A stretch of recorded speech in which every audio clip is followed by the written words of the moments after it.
The broadcast is now starting. All attendees are in listen-only mode.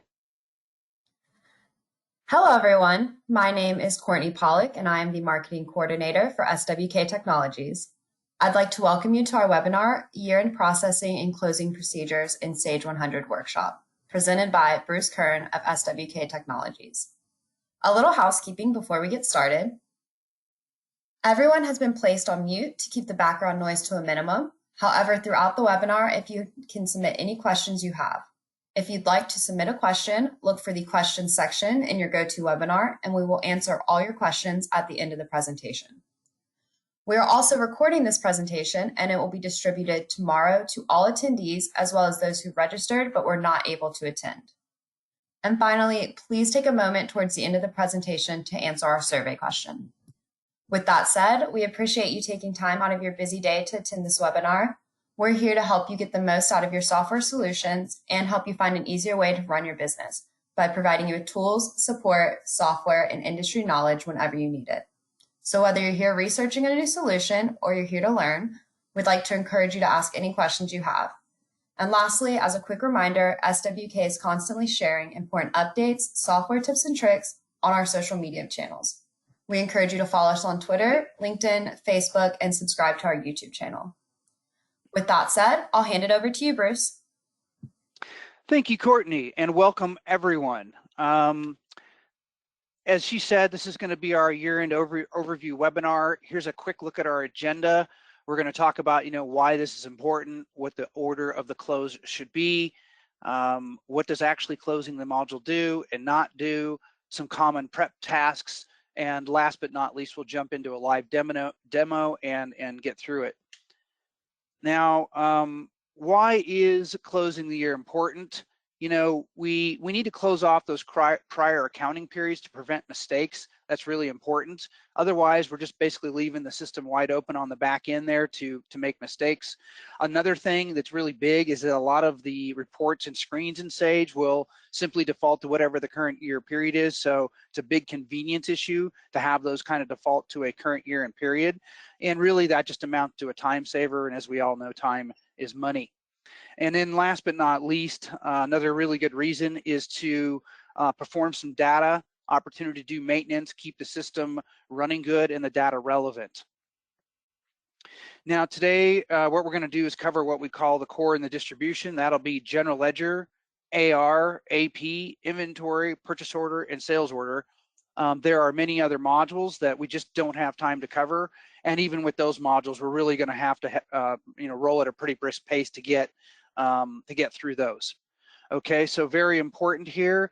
One of the most key points to take away from this webinar is what is the order of the module close.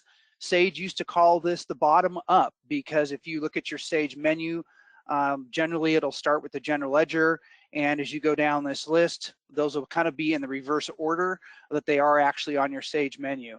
Now, real quick, I'm just going to jump out of this PowerPoint and just show you something why that's even more important these days. So here you're looking at, Sage with the menu order in the stock order that it's always been in. And again, Sage used to refer to that close order kind of from the bottom up, meaning you would start working your way up and last but not least close your general ledger. But now there's Sage 100C out, and if you do have the Sage 100C, one of the features that's very popular is to sort this module list. So if you do that, those go into an alphabetical order like I just did. That makes it even more important to know what the correct module sort order, the correct module close order is. So we'll jump back into our PowerPoint here. And the reason that that is so important is that when you're closing a module, it may have postings and data that it needs to move over to another subsidiary module.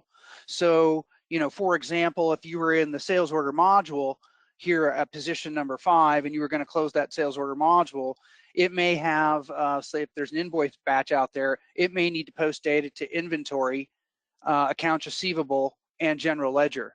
So we would definitely want to not have those other modules closed if we want to be able to pass data over to it for year end. So that's kind of why we have this particular order. Now, what does actually closing the year do? It removes old data based on each module's history settings. You'll see us check for that as we go through today. My recommendation is that you keep those module history settings consistent across the board in your Sage modules. This allows for a consistent drill around and data viewing experience. Nothing more frustrating when you go to look in one module, it has a record about some transaction, and you go to look at it from another angle, and maybe the data isn't there. It's to close off the prior periods for data entries I kind of mentioned, default dates on screens, conveniences, and other things. What does the close not do? It will not repair your data. Surprisingly, some people actually think that it'll do that. You know, if your GL is out of balance, it isn't going to put it back in balance and magically make that back in there or repair any other data. So that's what it doesn't do.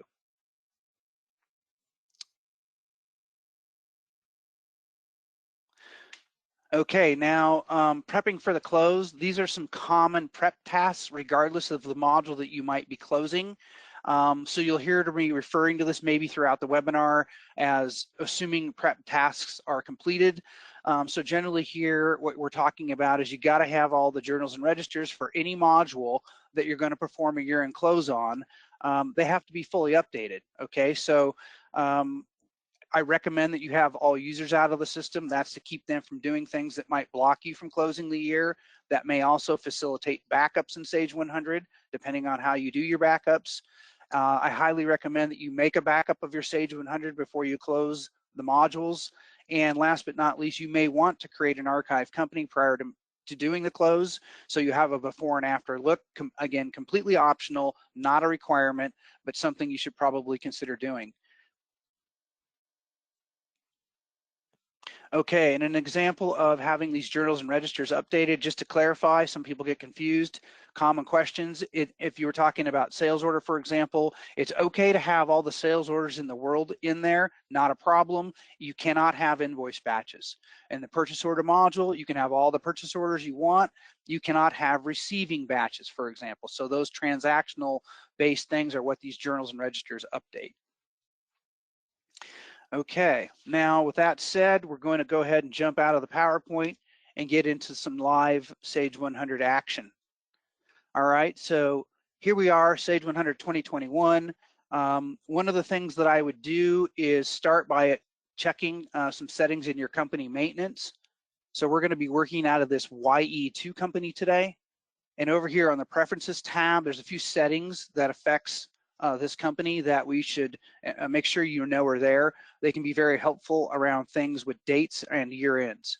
So right here, we've got date settings, prompt for the accounting date. That just means if you log into a module, a user is going to get prompted for the correct accounting date. Really important around year end to know what your accounting date is. Are you working in the old year or the new year if it's after year end? We can restrict that accounting date to the current and one future period. If we want to do that, that will restrict everybody in this company from, going outside of those boundaries. There is a role security right that can override that, so you can grant, certain users to, have more power there, but lock down, the vast majority of everybody who shouldn't be able to do that. Last but not least, we've got document date warnings down here. So if you turn that on, this is a before and after or a prior period, future period setting where you can limit how far forward or how far back document dates can be. Just to clarify, a document date in Sage 100 is something that is on an actual document, such as an invoice, a date on an invoice, a date on a check. An accounting date is like the posting date. That is the date that the dollars go over to your general ledger, just to clarify. I'm not going to do those two settings for now. So take advantage of those settings. That can really cut down on some of the mistakes. Now, going in order of our module close that we showed you earlier, we're going to jump right into purchase order here. And we're using demonstration data. The demonstration data from Sage is dated the year 2025. So we're in December of 2025. So if anybody notices that, that's why. Now, what we're going to do is we're going to start out by looking at our purchase order options here. As I mentioned at the beginning, it's very important to understand what your history retention settings are, because one of the things that year-end processing and in some cases even period-end processing has certain tasks and data that it'll look for to purge certain data. So here are on the purchase order options tab number 7. You can see our history settings. You can see that we've got the one with the year setting here is 10 years, you know, and eyeball the rest of the settings. We're comfortable with the 10 years, so we're gonna move forward here. There is also a setting here on the number 1 tab for days to retain completed purchase orders. I have mine maxed out at 999, that's 999 days. And a completed purchase order, very important concept to understand in Sage, because that's what kind of keeps it from tracking it versus not tracking it as not being completed. Completed purchase order in Sage means the quantity ordered equals the quantity received equals the quantity invoiced. So we'll touch upon that a little bit more. And so we want to review these history settings here, make sure we're comfortable, and so we're good there. Now, the first thing you want to do if you're dealing with purchase order is deal with any cleanup tasks, okay? So here we have purchase order entry, and basically we want to look in here, and what we're trying to get to is that the quantity on purchase order for our items is accurate on every item. That allows us to have good data for evaluating, you know, where we're at on quantity, new quantity, demand, etc. So we're looking at that quantity on purchase order. So really you want to go through all those, look at your reports, make sure they're good. And another really common thing is if we have a purchase order where, you know, we may have ordered something and we probably got it in, but maybe, you know, supply chain issues, maybe there was a back order on that thing, and, you know, maybe we never going to get that back order. All right, so let's just go talk about that scenario. It seems to be ever increasingly common these days. All right, so here's a purchase order, garden variety purchase order to standard purchase order. Notice the status is back order. So status back order on a purchase order means that one or more transactions has already been processed on this purchase order, but it isn't completed yet. Let's go take a look at it. So let's say as we're evaluating this particular purchase order, we noticed that, hey, we ordered 2 of these things, we got one of those in, and we've also been invoiced for that. So the problem is that we have this other one on a back order here. If we're never going to get that back order, and that's just reality, this purchase order will just sit here in limbo forever until we do something about it. So in this case, it might be as simple as changing that quantity ordered to a 1. Now we have the quantity ordered equals the quantity received equals the quantity invoiced. And as soon as we click accept on that purchase order, it will now tell us that it's completed. So we'll go back and pull that guy up. I think it was 28 here. And it's telling us right off the bat it's been completed. We'll go ahead and come in and see that it shows completed. Sage is no longer going to be tracking that as an open purchase order. So, and it now will be subject to the, you know, the history purge requirements. Okay, so PO cleanup, you would also want to go back and look at any of your master and repeating orders. Here's a master. These do have an expiration date. You're going to want to review those and see if any master or repeating orders are still applicable. And, you know, if you need to, get rid of those. Period end close, or I mean year end close, will also look for master and repeating orders that are expired dates, and it will remove them. But you can also take a look yourself if you want to see what's there. All right, now, important part, purchase order actually has a reconciliation to your balance sheet. So in this scenario where we track inventory on the balance sheet and we use the purchase order module to bring that inventory in, we can also have miscellaneous inventory that we don't track on the balance sheet. We're not talking about that class of inventory with regards to reconciliation. We're talking about the real inventory in the inventory module that we bring in the PO for this. All right, so here's the concept. Under the period end menu, it's by no accident that there is a purchases clearing report. So we're just going to pull this up and talk about the concept of the report. And we'll just take a quick preview here.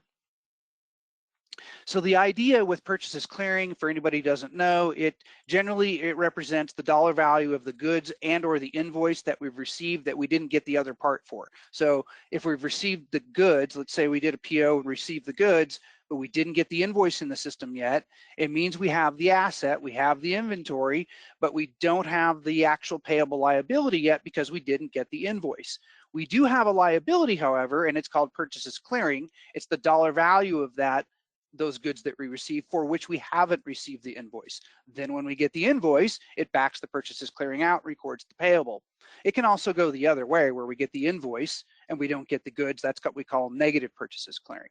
So the idea with purchases clearing is it's going to post to our balance sheet. So we have this report here, and what we want to do is make sure that every line on this report is 100% accurate so that the purchases clearing number on the right side here for each line is correct, representing what the actual truth is.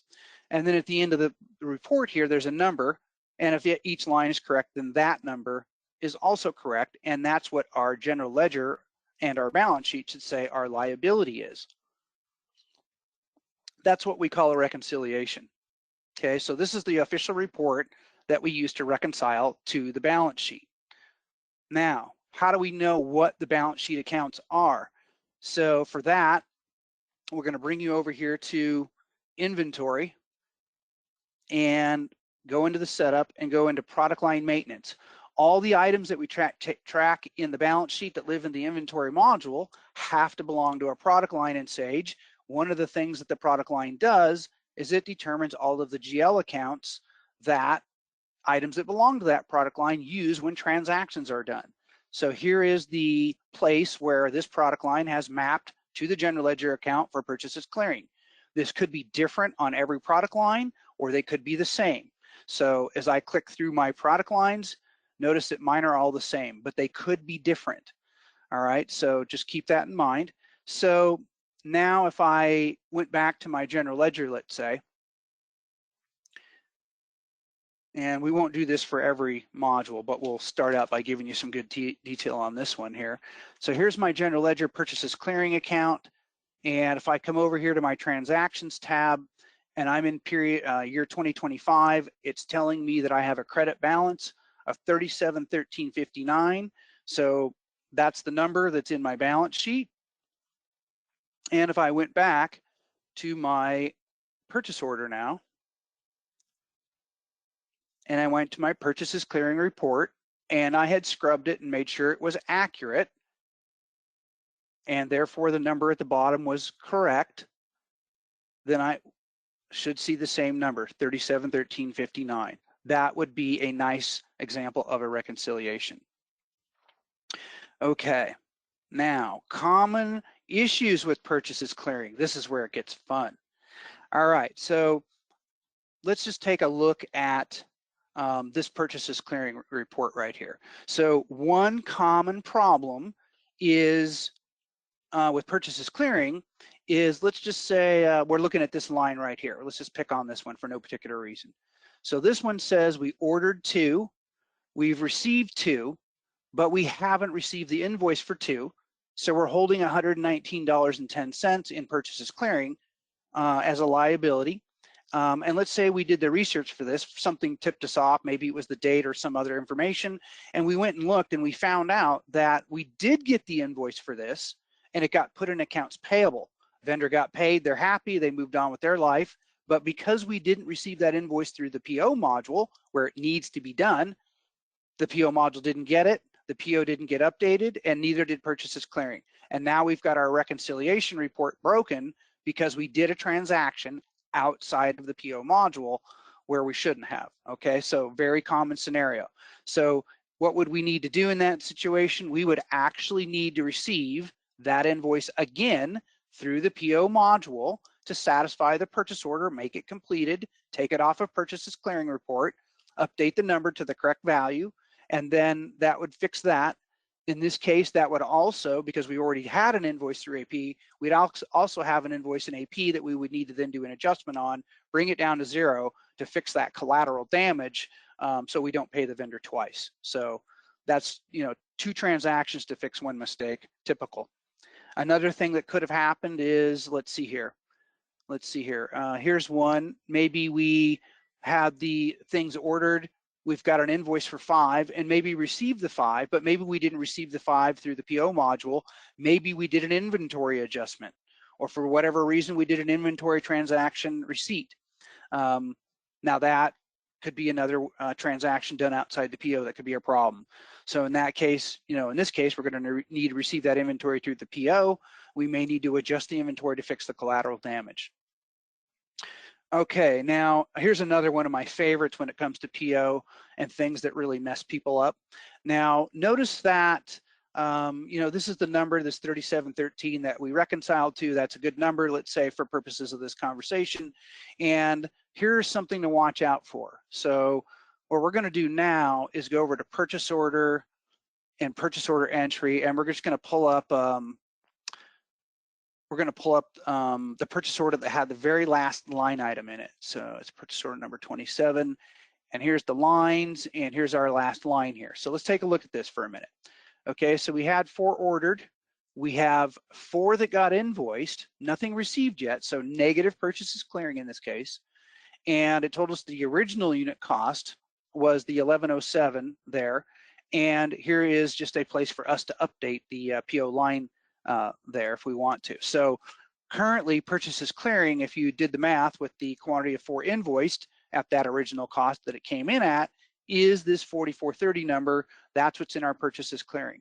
Now watch what happens if I just update this number here, because I'm allowed to. I can change that in a PO. Now that made my extension $8,000 now. Didn't change what happened as far as the receipt of invoice in any way, just updated that PO. Now watch what happens if I go to my purchases clearing report, and I'm gonna pull up the stock out of the box standard purchases clearing report that Sage uses with the default settings. And I'm gonna preview the same report, and look what happened. It changed that extension to negative 8,000. If I run this report with, so that is obviously wrong, and I do not want to use that to reconcile to my general ledger. Why did that happen? So here's why that happened. The default setting that Sage uses for its stock report, the standard setting here, is last unit cost. That last unit cost, as I have just shown you, is pointing to the PO. All right, and that's the problem. So quick fix for that is don't use last unit cost. What I did is I changed it to net amount received, amount invoiced, which is the correct setting to use for reconciliation to your general ledger. And then I just did a quick save as, and I saved it as, I gave it a name, net amount received. So here's my net amount received, and I also made that my default report. Now I don't have to hyperventilate every time I run the report with the default settings when I forgot to change it, and I see the numbers wildly off from what it should be.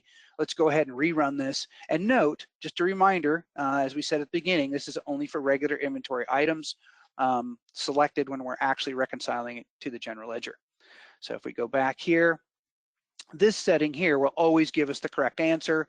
It does show the updated unit cost, but this extension represents what got posted to the general ledger. So with that net amount received, that is the setting I want to make sure that I'm using when I am reconciling. Okay, that's if you haven't seen that before, if you haven't run into that, or if you have run into that and could figure out why your numbers were moving, now you know. Okay, so save a setting with the calculate net amount received. All right, other things you may want to do in purchase order for year end. Let's just look at some purge utilities. You don't necessarily need to do any purge utilities. These are some of, as we showed at the beginning, some of the things are going to be purged automatically. These are what we call manual purges. So, just take a look at those. If you want to do any of those manually, make sure you have a backup. You're responsible for making sure you have a backup. I also highly recommend anytime you do any purge utilities in any module anywhere, you run them in a test company, evaluate the results before you do it in a production company. Again, always protect yourself with a backup. Okay, so there we go. Now back to the period end menu here. So we've got our purchases clearing reconciled. Next thing we're going to do is we're actually going to do the period end close. So we'll show you these period end report selections. So Sage comes with these pre-populated lists of period end reports that almost all the modules have. And then you can change these settings in here. So here's one where I set it to use my net amount received. And you can add additional reports if you want. You cannot add custom reports. If I click this button here, it'll restore to default. So if you want to, go back to where it was stock, you can do that. So knock yourself out there if you want to make any changes, and I'll go ahead and save that. And then when I actually want to do the physical act of closing the PO module, and the timing of this would be when I've received the last goods for the year. So no need to wait until January 30th. As soon as I've got those last receipts, the last truck, it drops off goods for the end of the year, I can kind of go through this process to clean up my POs and do some of it even earlier. But once I get to period end processing here, it's pretty simple. If I want those period end reports, I leave this box checked. If I don't, I uncheck it. Now, I find that in reality, most people who are controllers and CFOs who do these type of reconciliations would have already ran their GL trial balance with that 203 purchases clearing account. They would already have their purchases clearing report. They'd already have that all filed, and they probably wouldn't need to print any additional reports. So I'm not going to choose to print those, also in the interest of time. So here it's just telling me we're going to close period 12 over to period 1. Pretend that 2025 is 2021. So I'll hit yes, and then it closed it, and PO is now closed. Okay, next module. Now the next module moving on up the menu is sales order. Okay, so we're going to assume that all of our prep tasks are done, meaning all of our invoice batches are up to date and all that sort of thing. Now the first thing we're probably going to want to do here is check out our sales order options and take a look at our history settings, just like we did in PO. All right, we want to make sure we're nice and consistent, no surprises when we do the year-end processing and what gets removed. So it's set to 10 years, same as my PO. And let's see here, good to go. So we're good with those settings. So now we're going to come over here. Here's sales order entry.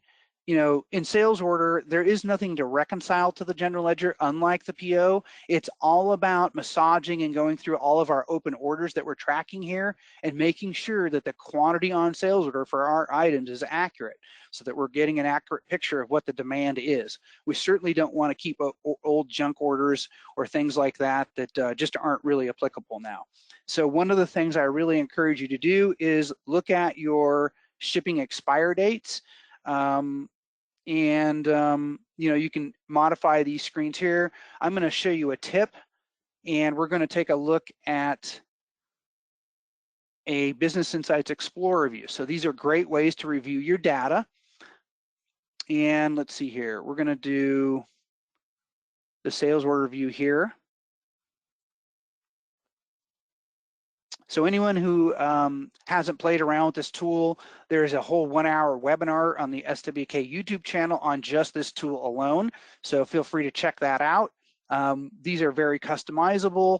What I've done here for today is I've got one called Ship Expire to focus on my ship expire dates. And I've done just minor customizations to this thing. Really, all I did is group it by the type. So I have all my back orders in one section, all my repeating orders in another section, and all of my standard orders in this last section. So here I'm looking at my ship expire date. I've added that to the window for quick review.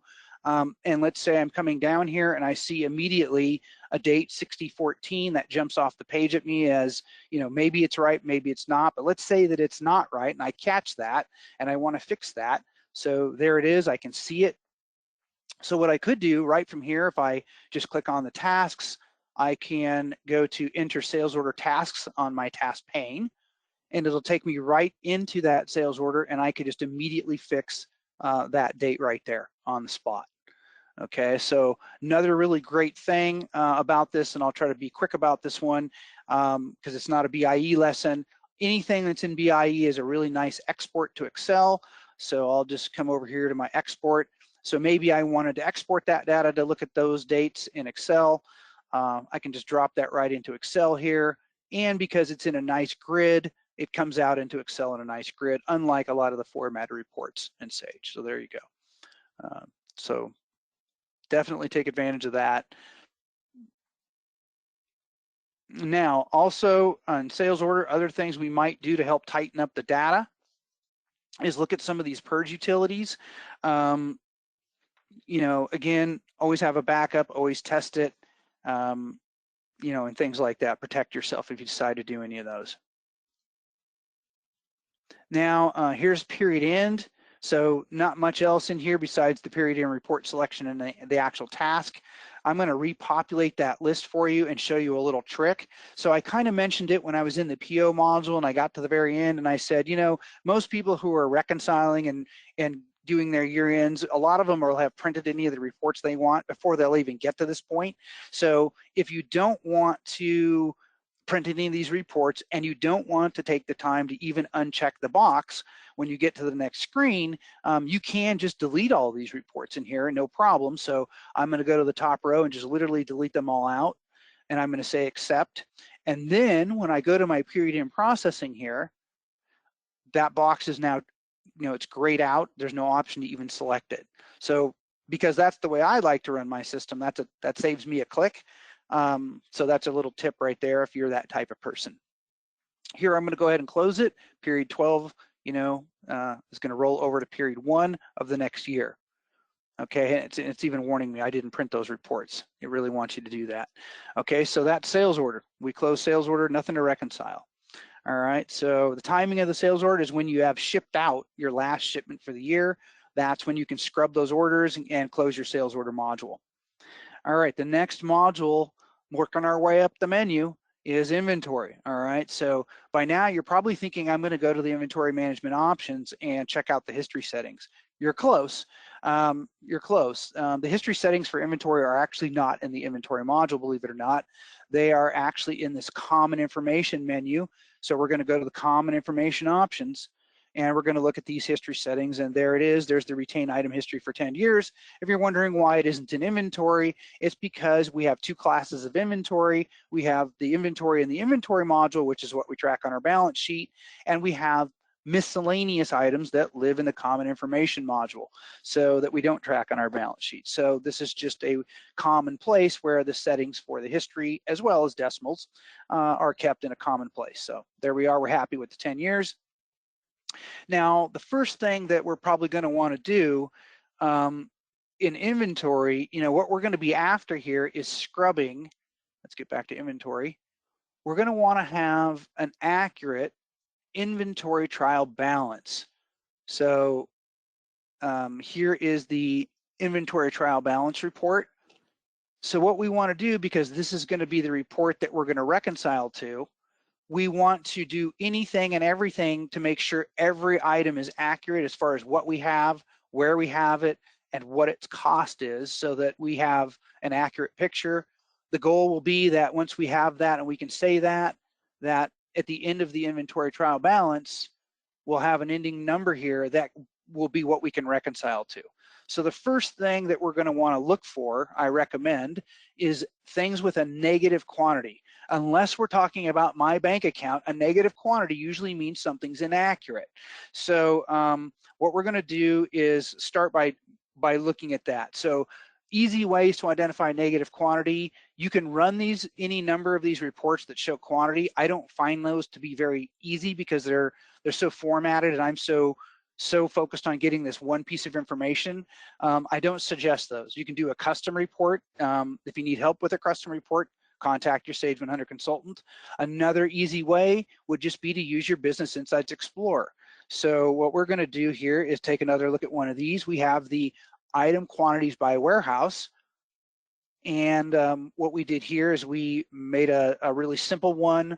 Again, you can pretty these up all you want. We have this negative quantity monitor. I didn't do a whole lot to this thing other than sorting by quantity on hand. And as you can see, I also did some color coding in here. So anything that's negative pops to the top in red, so that can draw my attention to it. That would be a one way of identifying what those negative quantities were. Again, from here, I could do any number of things to deal with a negative quantity. I may want to do a physical count. That's one tool you can have to do that. So I'm going to jump out of that now. So physical count has its own menu in Sage. We don't have time to cover that.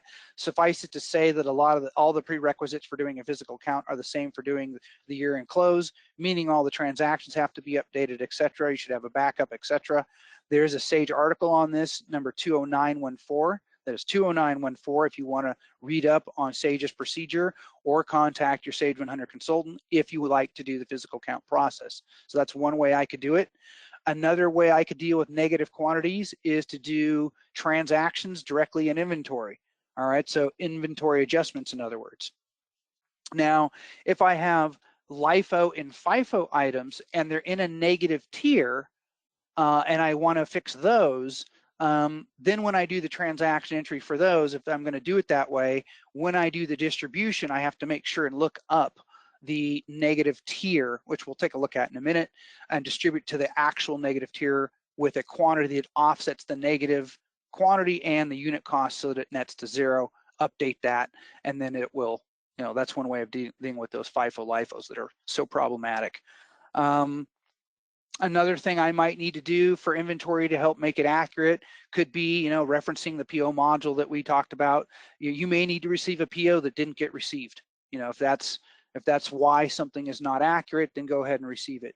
You may need to complete the production of an item if you use bill of materials, work order, production management, or other manufacturing add-ons. Again, we're not covering those modules today, but if there's production that happened by the end of the year, it needs to get into that inventory trial balance, you need to complete those transactions.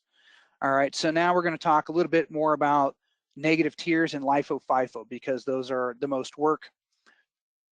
So I mentioned that one way, if you have LIFO, FIFO items, one way that you could deal with those is you could do an inventory transaction, and you would distribute the negative to the negative tier in that warehouse, and you'd get a GL posting, and on you'd go. But inventory has some cool tools that might help you with this. So here under the period end menu, by no accident, is the inventory negative tier report. So we're going to take a look at this. Now this can show lot and serial number items, but the special tool that we have to fix these, we're going to show you in a minute, doesn't work for lot and serial number. They can show up on the report, but you do have to fix those through the inventory transaction entry. So we're going to just go ahead and take a preview at this report and talk about it. Whoops, let's get that back up. Maximize it here. So we're just going to focus on this first item. So here's an item. Key pieces of information we need to deal with is what warehouse is this? What is the cost here? In this case, it says overdist. Now, for any of you who don't know that, that is a cost tier that Sage will literally create on its own if there's something causes it to go negative and it wasn't tied to an existing tier. So it could also have been an existing tier that went negative. In this case, it's the overdist tier. So the key piece of information is what tier is it? What warehouse is it in? What is the negative tier quantity? And what is the value of that negative tier? All right, so that's what we've got to get rid of, is these negatives. Now keep in mind that you could have positive overall quantity for an item in a warehouse, but still have these negative tiers. So it isn't just negative quantity, it's negative tiers that you need to fix for LIFO, FIFO. And so that's kind of our before look. Now, if you didn't want to do the inventory transaction adjustments, there's this really cool inventory negative tier adjustment tool right underneath that report. What this tool will do is it will go out, it'll look at those negative tiers that we just saw in that report, and it will look for a positive tier in the particular warehouse where it's negative and see if it can marry that negative into that tier. So, if you had 108 and that was positive and you had -8 in another tier like we just saw, it would marry those in, and then you'd have still a quantity of 100 overall, which you started with before, but the negative tier would be gone. So anyways, we're going to take a look at this negative tier register. So what it's doing here is it's telling us these are the items that it can automatically adjust for us and what the details of that adjustment are going to be. So again, focusing in on our first item here, in that warehouse, there's the overdist tier. It said it was a -8, and it said I found cost tier ending in number 8. And we're able to marry all 8 of those in there, which means it had 8 or more in that tier already. And the cost of that other tier actually matched the negative tier, so there is no cost difference. So therefore, there's not going to be a posting to our general ledger. So there you go. So there it is. There could be a cost difference. And then it's going to ask me, do I want to go ahead and accept those adjustments? If I do, it's going to go ahead and complete that. And then if there are dollars that need to go to the GL, of course, we will need to pass those over to the GL. In this case, there weren't.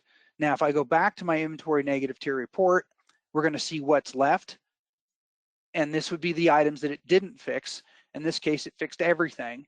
So if there were items that were still on that report, then I would have no choice but to deal with it manually, do those inventory manual transactions. So that's a big time saver from doing those if you want to marry those in. Now, it's also possible, because that does adjust the quantity of the tiers it married into. If those tiers are now wrong, you may need to adjust them. But typically what happens is something has happened to cause something to go negative because it didn't get transacted against the correct tier. So marrying it typically fixes things. So there you go. That is the negative tier adjustment. Okay. Other possible maintenance that's common or popular that you may want to consider. We're going to take a quick look at the utilities menu. You can see there's quite a few of them in here. One that is a more common one is this one that says remove zero quantity costing tiers. So if you are one of those Lifo, Fifo people and you are high volume transactions, you've probably been annoyed by looking at certain screens. It seems to list all of those zero quantity tiers first with the tiers with your actual quantity, which 90% of the time is what you want to look at the bottom. And so you're scrolling to find those. This is a way of taking out those zero quantity costing tiers and tightening up that data. Perfect example of what I mean by doing the necessary maintenance, keeping things relevant. So knock yourself out there. Never hurts to make a backup before you do that.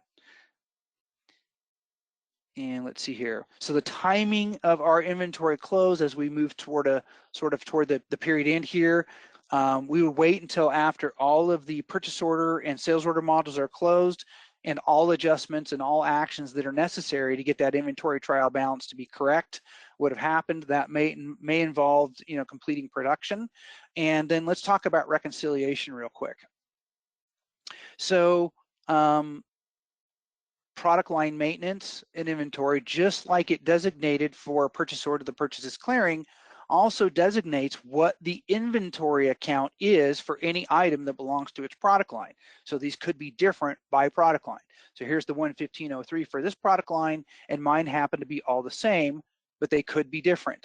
So when I run that inventory trial balance, if they were different by product line, and you may want to change that to current based on the date you're using here, here's the product line row. So if I do have a separate GL account for a product line, I could run it just for a product line so that I can then match up the total to the GL that it corresponds to. Now I'm going to go ahead and leave this as all. And again, if they were all the same, we would run it and we would hope to see this number at the very end, ending balance dollars. Go to the last page. That should be what I should have in that GL account that we just looked at, because mine's at all. Otherwise, run it by the product lines that you need to get the correct totals. Okay, and then the mechanical closing. Here's our period and report selection.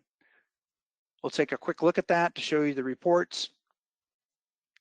If you want those, there they are. You know what to do with the list. Here's our period in processing for inventory. I'm going to choose to not print those reports, and I'm going to go ahead and close period 12 and move it over to the beginning period of the next year, and that's done. Okay, next module that we're going to look at is we're going to go ahead and go into accounts receivable. So here's our accounts receivable options. And just like before, we're going to take a look at the history. So there we are. As you can see on the right side, the sales history is all set to 10 years. Cash receipts for 10 years here on the left. Any other settings we want to eyeball, perfect, just do it. Another one we're going to want to make sure we don't forget to check is on the additional tab. We have this month to retain the paid invoices, and you notice it's in months. So watch out for that, because some of the settings are in years and some are in months. So I've got mine set to 120 so that it matches up to the 10 years. And then we have to remove the paid invoices during, and notice there's a setting, it could be done at period end. We're doing it at year end. So it is going to remove the paid invoices at year end. And so we just want to eyeball those settings and make sure we're comfortable with that. Now, for accounts receivable, one of the first things we're going to do is deal with finance charges. So not everybody does this, but if you do, it's under the period end menu, because typically it's done at the end of a period and or a year. And based on the settings in the AR module and each individual customer settings, which default from those AR settings, the system will go out and automatically calculate finance charges based on the data that's in the system. So here's our aging date it's going to use. And then of course we could play with these fields here. You can enter numbers in there. I'm going to go ahead and hit proceed and just run it. Now, there is statement cycle is a good field here to mention. Each customer record does have a field. I believe it's on the main tab, or it might be the additional tab. And you can choose to calculate these based off of a cycle. So maybe some customers could have an M, and that would mean you'd run the finance charges monthly, let's say, for example. Some customers, maybe they were Q for quarterly, so maybe you would do it once a quarter, and so on. And I'm just going to run it for everybody and hit proceed. Notice the clear button is currently grayed out. That means there's currently nothing out there for finance charges that's been calculated. As soon as I did that, it found something and it lighted up. So one thing I can do here is I could just clear the whole selection and redo it if I didn't like what I saw. Now, I could just run the register right from here by clicking the print button, but let's say we want to massage or fine tune what the finance charge calculations did. So let's talk about that next. So near here, right underneath the calculation, we have the finance charge entry. And if we click the lookup button, here is all the customers that it found entries for. So I can pick one, for example, and I can look at what it found and what it calculated. So things I could do here, I could do nothing. I could accept it the way it is and just look at the information. I could delete this whole customer from the finance charge calculation altogether. So let's say I decide, O1 ABF, I forgot, and we forgot to, turn them off. They're not supposed to get finance charges. It's part of their deal. So I'm just going to click delete, and it's like I never calculated that finance charge. I'll pull up the next one in the list here. It happens to be O1 AVNet. And let's just say for whatever reason on this customer, we had a special deal. We agreed to never charge them more than $25 for a maximum finance charge. So we're going to massage that. Now, in either case, those might be red flags that something's not set up right for those two customers. But either way, I have control over it here as well. So I'll accept that. And I'm just going to make those two changes for now. And then we're going to run our finance charge journal. So once I've massaged what I wanted in that entry, and we're going to preview this for today so you guys can see it. Here's what it found for the finance charges. Notice there is no O1 ABF. We deleted that one out. Here is the AVNet that we manually set at 25, and the others are as calculated. So if I'm good with that, I can close that. And if I'm ready to go ahead and officially record those finance charges, I can click yes. If not, I click no, go massage it. We're going to go ahead and update it.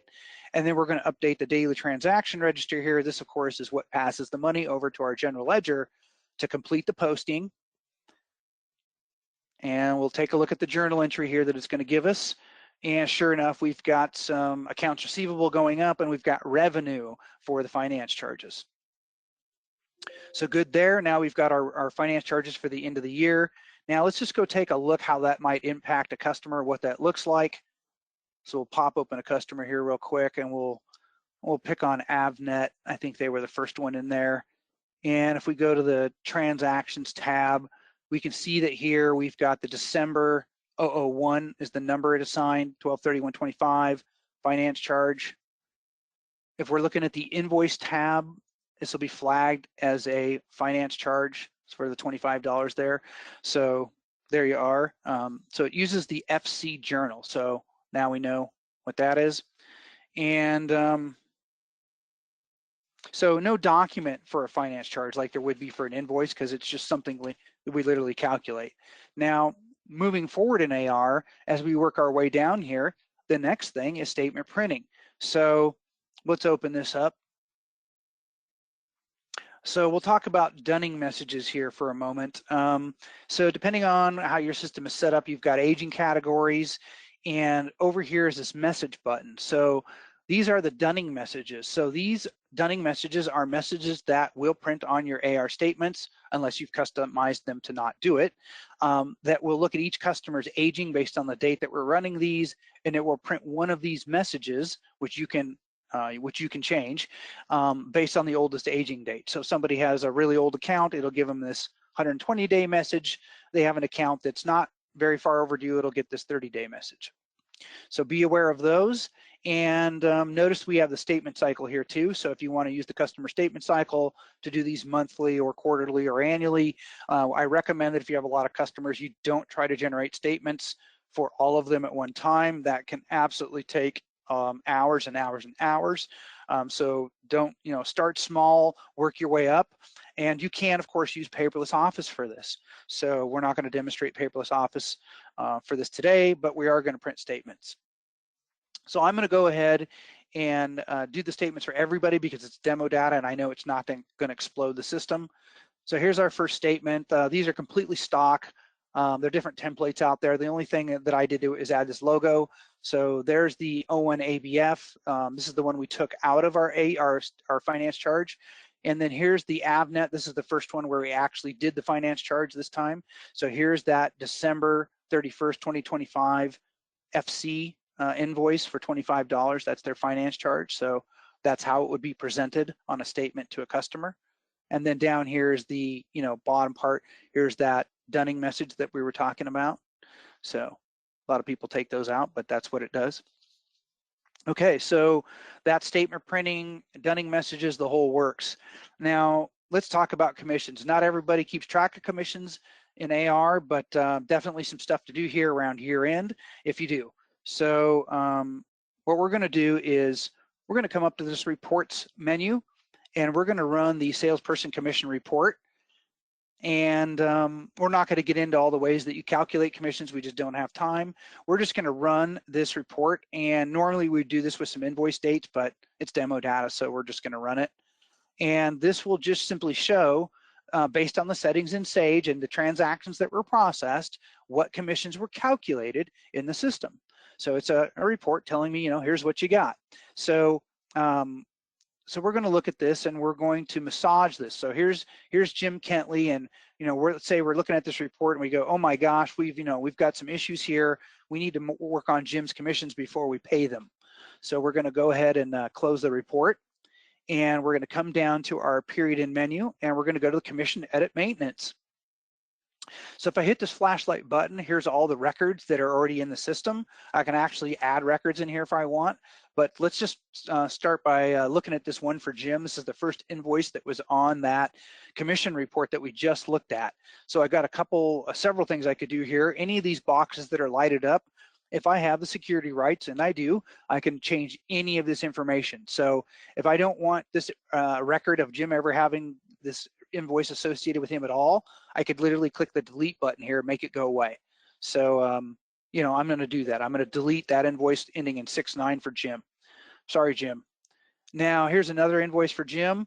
I could fill out any other information. Let's say that his commission rate on this particular transaction was only supposed to be 5%. So I can type in 5% right there, and then I can hit this little recalculate button, and it should recalculate Jim's commission for me.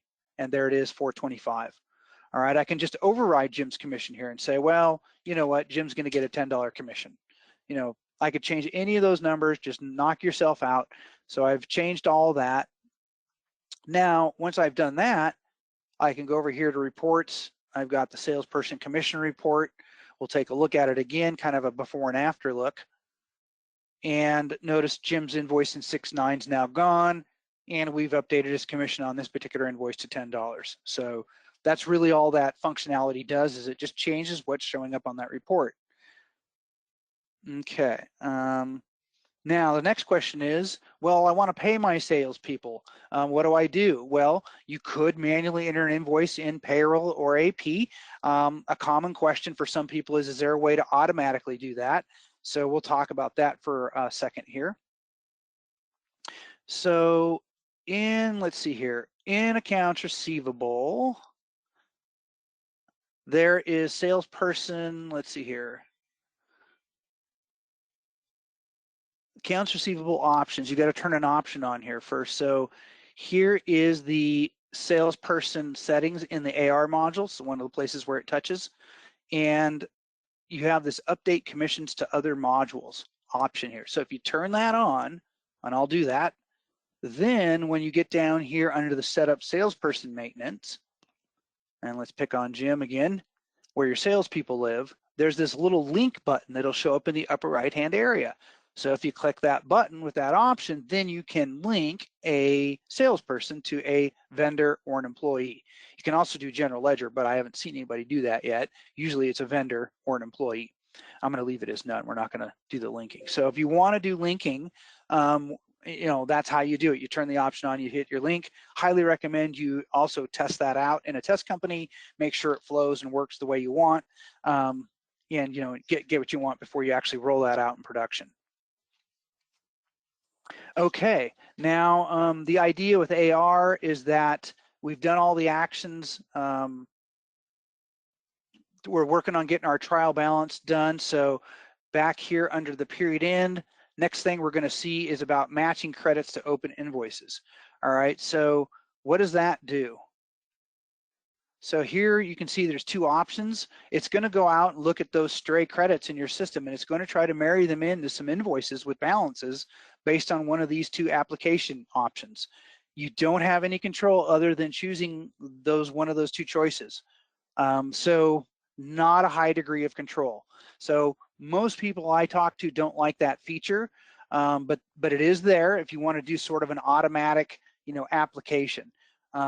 My tip is use cash receipts to apply your credits with surgical precision as per normal features in cash receipts. If you need help knowing how to do that, contact your Sage 100 consultant. It's not hard.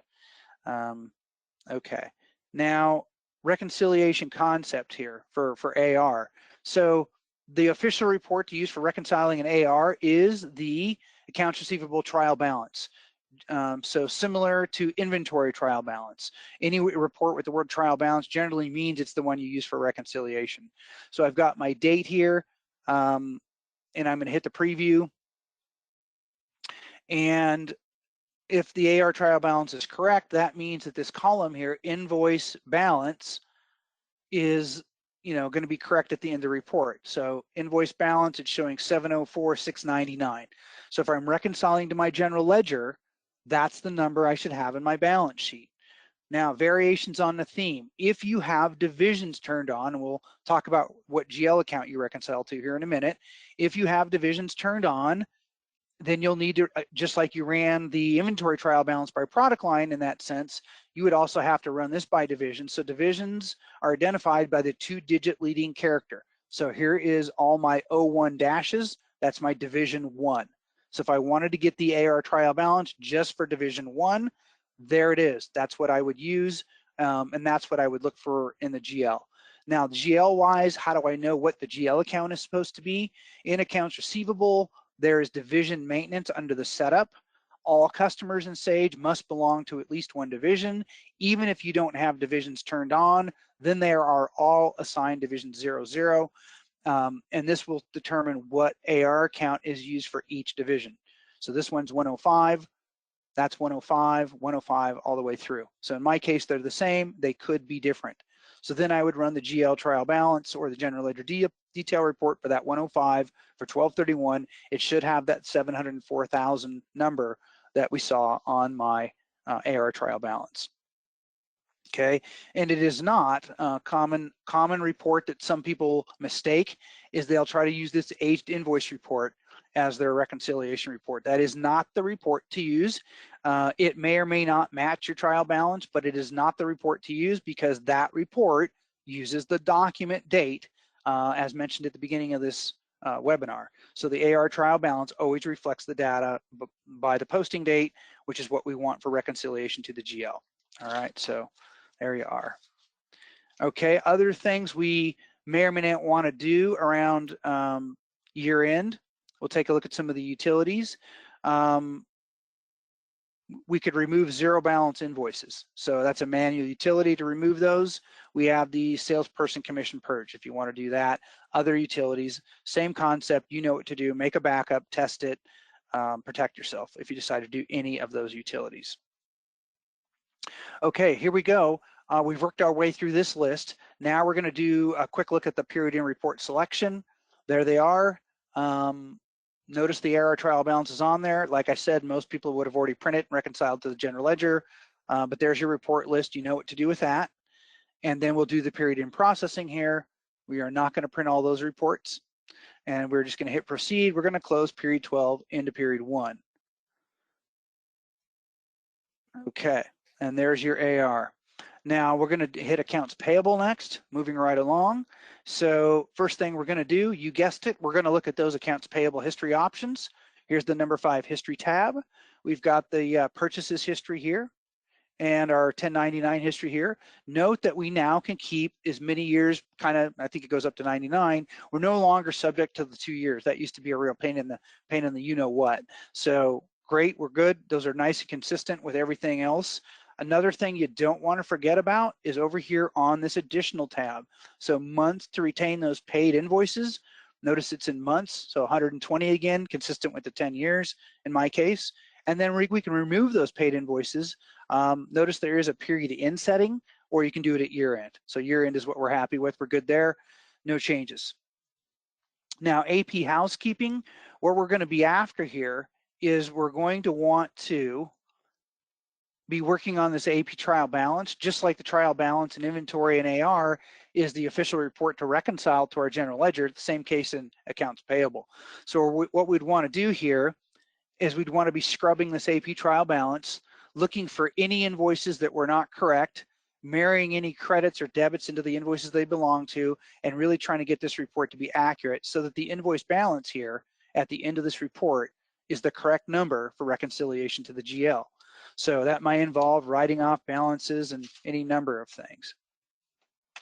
Now in AP, if you're going to marry some stray credits and things into invoices, I recommend that you would use the manual check and entry process for surgical precision for applying credits in the AP module.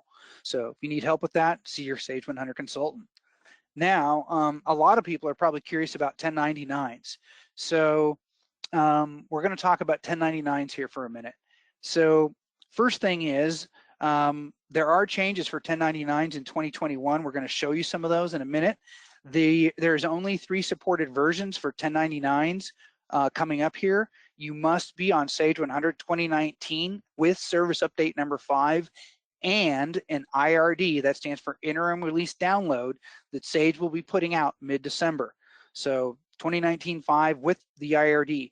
You can also be on Sage 100 2020 with service update number 4. And last but not least, you can be on Sage 100 2021 with service update number 2. That's what we are on right here. So quick mention about custom programming.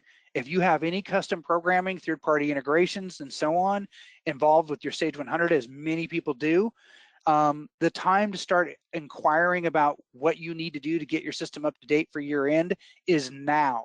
Do not wait a minute longer. Reach out to your consultant, reach out to your third-party vendors, and start figuring out if they need to be involved and if they will have to also do updates that would need to be compatible with anything that you will need to do to get up to date. Okay, quick note on 1099s. We'll just flash into here real quick. We do have the default, 1099 year. So this is where we turn it on. So this gets a little weird in the demo because the demo data is 2025, but that's where your 1099 current year is kept. And then what we're going to do is we're going to show you a vendor and show you where the 1099 information is kept in here. So we're going to show a 1099 NEC vendor. That's the new form. So we've got, I got Roger Lerner in here. So Roger is one of our freelance vendors that we have that we're going to give him a 1099 NEC. So over here on the additional tab, lower right-hand area, this is where the 1099 information is.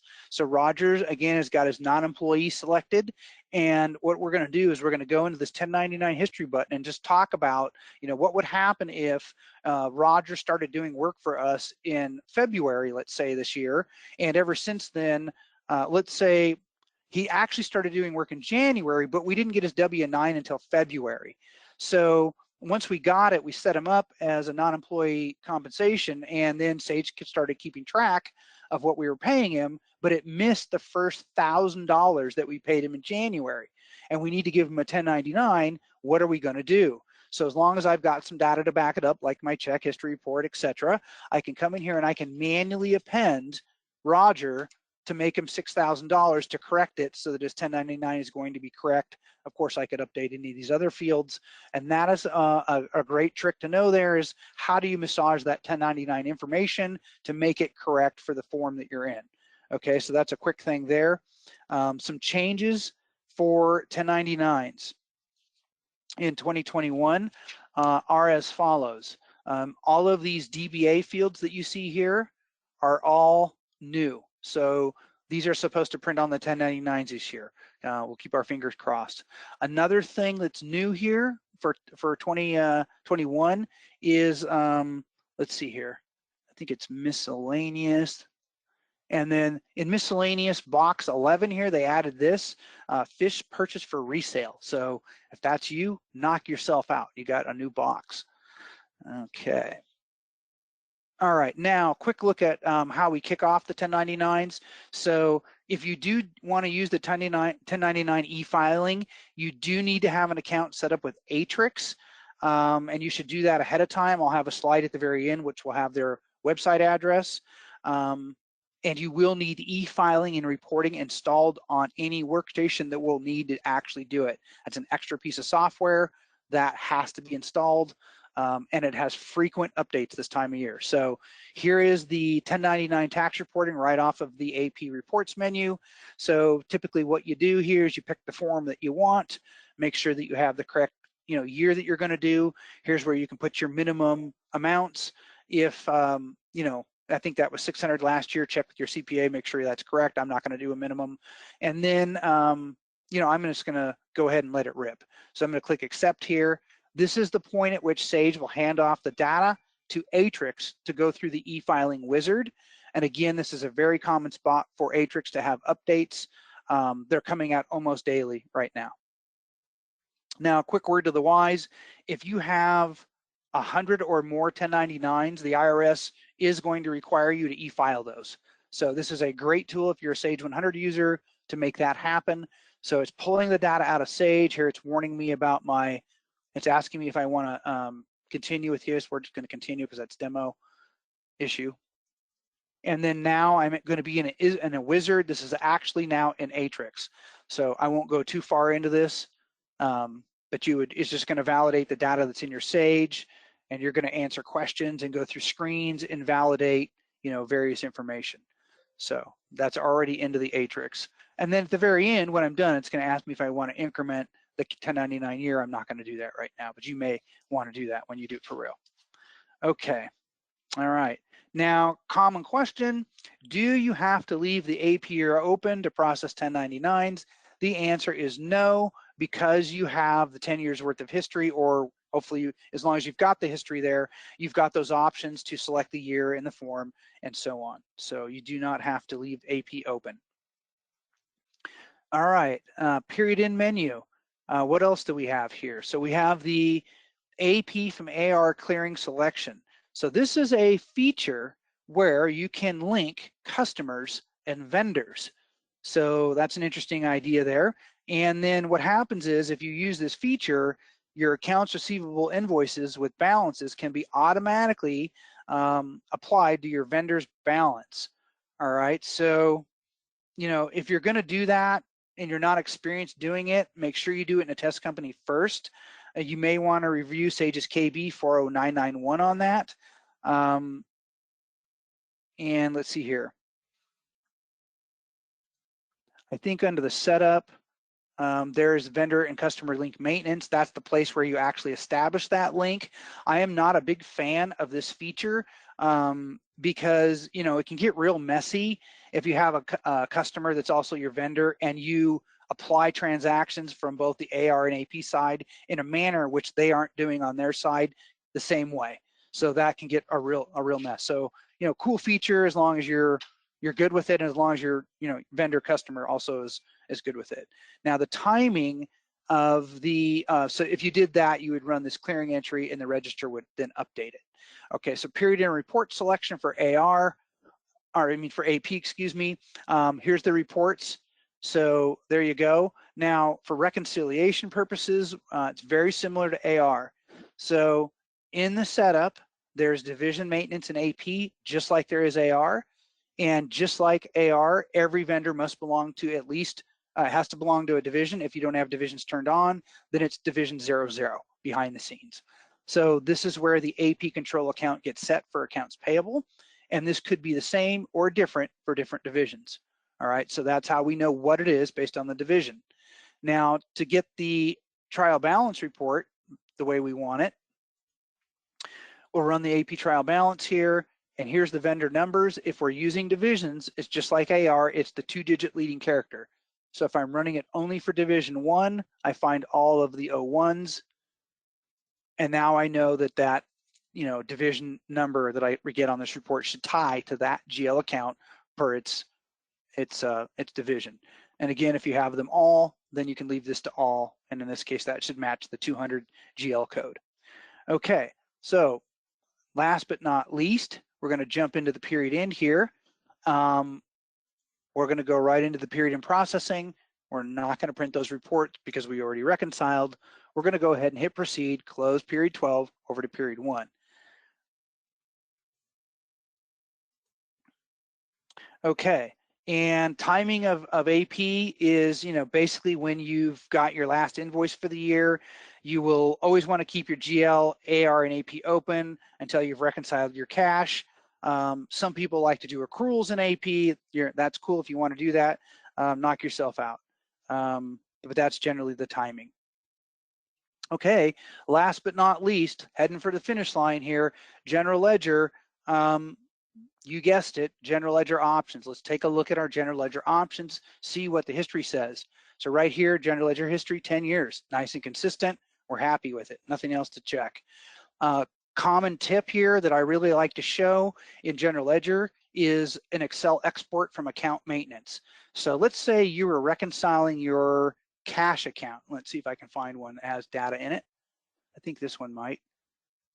Okay, so here's the transactions tab, and right now it's showing the whole year here. Let's say that I'm trying to reconcile December's cash. This is my cash general ledger. I may or may not be using the bank rec module in conjunction with this, but I'm going to go ahead and filter this for our year-end period. Now the demo data ends in period 5, so I'm going to put a 5 here, but you'll get the concept. It's whatever the filter has. And now I'm looking at only period 5, which I'm pretending is my year-end period. And what I can do here is I can click in there, and that'll activate this Excel export button.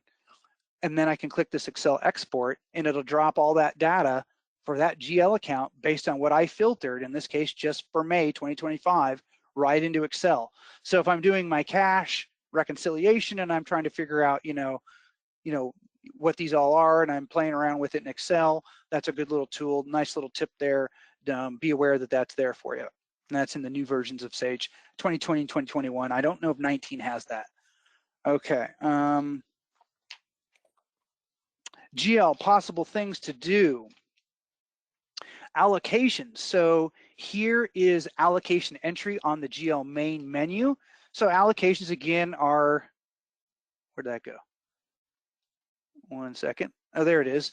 Allocations are, the moving of dollars from one account to destination account. So we'll just pull this up. Here's one for utilities expense. So in this scenario, they might have been recording utilities in some generic utilities expense, and now at some interval, perhaps at year end, perhaps at the end of the period, they want to then distribute this to a number of utilities accounts that actually spreads it by department.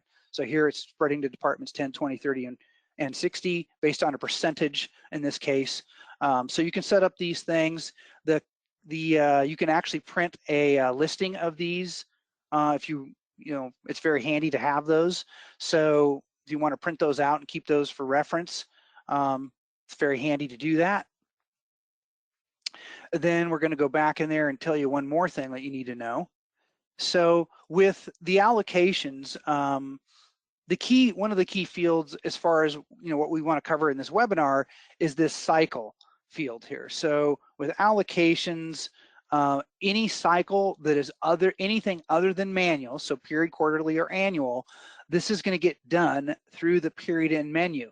If it's set to manual, it means you're going to use the GL general journal entry copy from feature. So, there you are. That's the key there. So you have allocations. If you want more information on the allocations, again, see your Sage 100 consultant. So here is where you do your allocation selection. As I mentioned, the cycles other than manual all run through the period end menu, and that is why this is where it is. Okay, so if you want to run your allocations, this is where you can do your selections and run those and then bring them in. The allocation journal is what will actually update those. I'm not going to run allocations. I'm just going to talk about those for today. Okay, then other things you may do in GL, you have recurring entries. So we'll go into a recurring journal entry here. There's a listing for this as well. So if you've set these up, we'll talk about this for a minute. So these are just things that you would make journal entries that are, repetitive in some way that you don't want to have to type out. So that's what makes them recurring. These can have a reference number and a select cycle that makes them easier to pull in. So I always like to print this listing out. If you use that, that's a good tool there. And then the recurring journal is where we would actually select those and pull them in. So if we went in here, we could hit the preview, and then we could use, based on the cycle, the reference number, or any combination thereof based on what we had in our listing report, pull them all in and then update them. That's another common thing that we would want to do if you do that sort of thing. Now, another common thing, especially around year end, is budgeting. So the SWK YouTube channel also has a whole 1-hour webinar just on budgeting. We're just going to scrape the very top of it and mention that in Sage 100 General Ledger Setup, there is some settings for budgets. And the point I want to make is one of those can be a default. More importantly, for today's webinar, it can have this option right here to copy the actual to the default budget at year end. So magically, when you do your year end processing, it can populate that default budget, in this case the original, with the prior year's actuals. So that can be a time saver, a basis for making a new budget, or even become your next budget if you want it to. Okay, another thing that you would again want to do is run financial reports. I'm not going to run all the financial reports. I'm really just going to run one here that I made that I want to talk about, and this is the income trend report. I like to show this. This report is set up to run all 12 years of the year, regardless of what the current accounting period is. So I don't need to make any changes. It's going to give me a 1-year look at various GL accounts involved in the income statement. The reason I like to mention this type of report is because it's easy to see trends and or possible mistakes. So here I can see I've got a revenue account 000, and it jumps up from practically 0 all the way up to 291K suddenly in May. That may be accurate and it may be fine, or that may be an indication that something actually went where it wasn't supposed to go. So trend report is really good for spotting that kind of thing.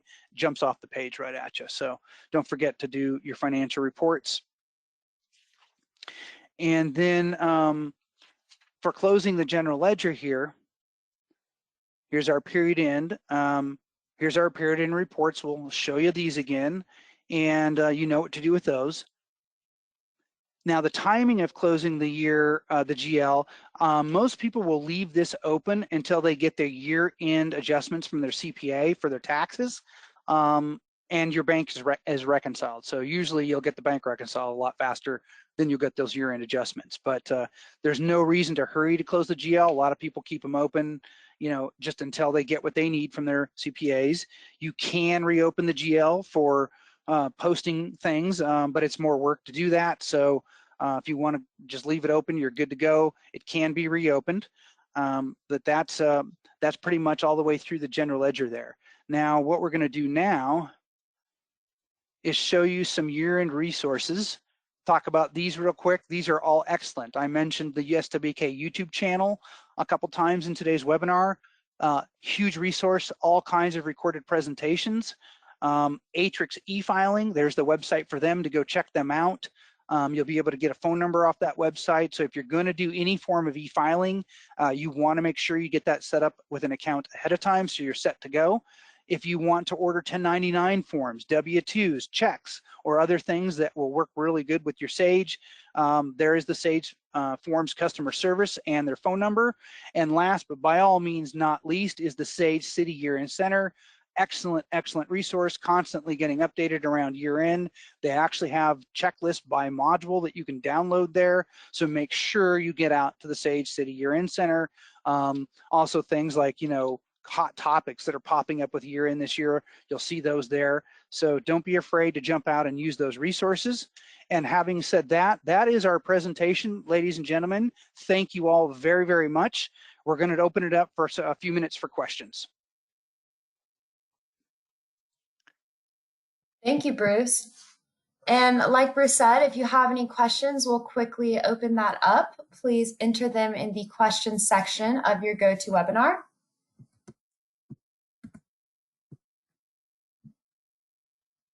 And Bruce, it looks like you just covered all the topics and all the questions today. I don't think we're going to have any questions come in. So again, thank you so much, Bruce, for a great presentation and for taking the time to be here today. And also, I'd like to thank everyone for attending the webinar, and I hope you have a wonderful rest of your day.